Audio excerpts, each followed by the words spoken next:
Hey, it's good to see you. Thanks for seeing me. I know you're busy. I'll be quick here.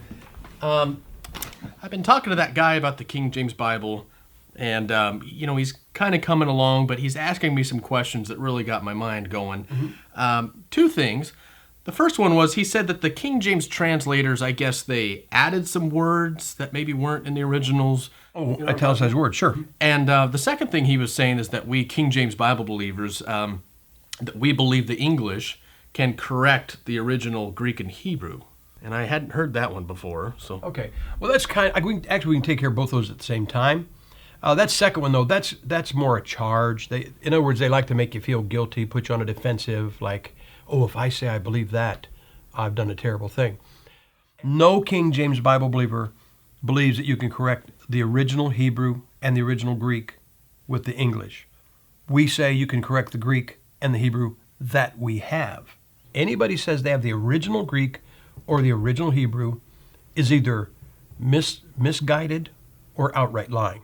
So nobody has the original Greek, nobody has the original Hebrew, and that which we have had some words missing. And yes, King James translators did add words and put them in italics. If you translate from any language, whether it's Spanish to English, German to English, French to English, Italian to English, or vice versa, you're going to add words to finish and complete the thought. And that's what the King James translators did. When they added the words, they put them in italics, which had been done by the Geneva Bible before them. And let me show you what I mean. Now, this friend of yours, he would be upset with having a Bible that King James Bible because it has the words that are added in italics. I'll show you an example. Matthew chapter 1 here.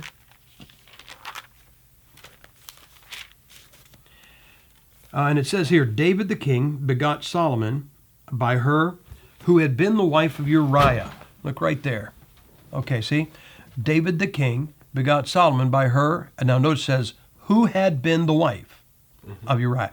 And who had been the wife is in italics. So it wasn't in the Greek, correct? I guess, yeah. So your friend would say that doesn't belong there and that it's wrong, correct? Right. Okay, well, see this right here? That's not a King James Bible.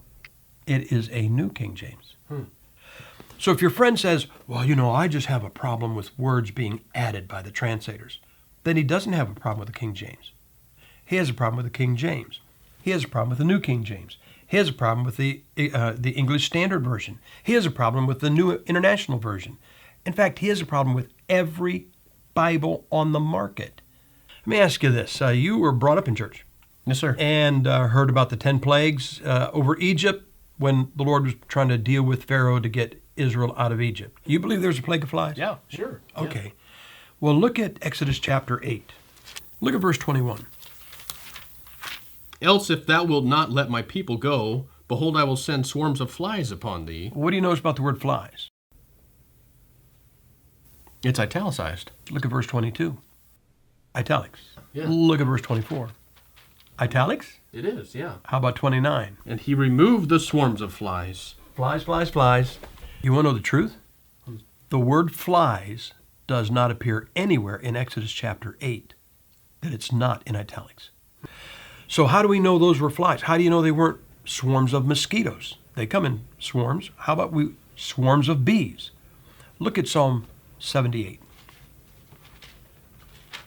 And read verse 45. He sent diverse sorts of flies among them, which Now, devoured them. Is the word flies in italics? No. No, because it was in the Hebrew. That's how we knew Exodus was flies. So, question, who killed Goliath?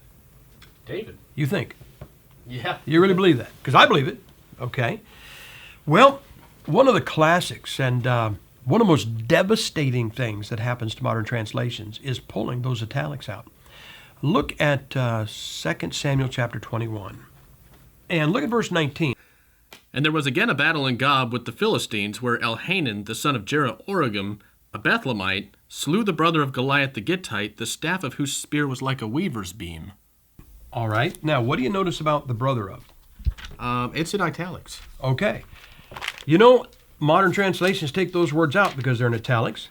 But here in the ESV, it says this, Elhanan, the son of Jeroboam, the Bethlehemite, struck down Goliath the Gittite.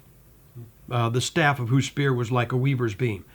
So they took the italicized words out, and by doing that, they inserted a double problem. Have you ever heard anybody say this? Lost people say this. Well, the Bible has contradictions in it. Mm-hmm. Okay? Well, the King James Bible doesn't have contradictions in it, but modern ones do.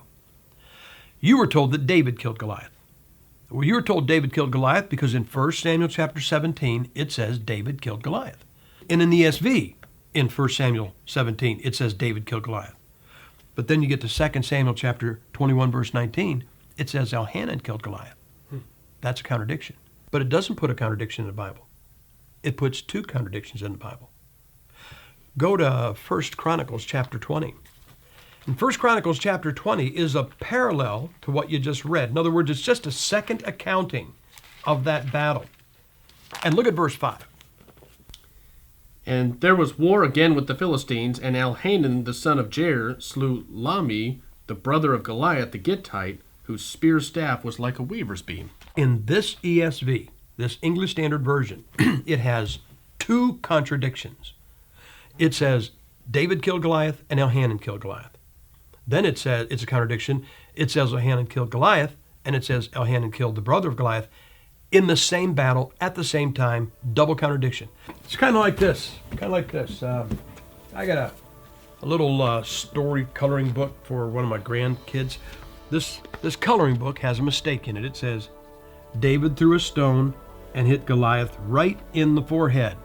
But we know from the ESV that it wasn't David. It was Elhanan.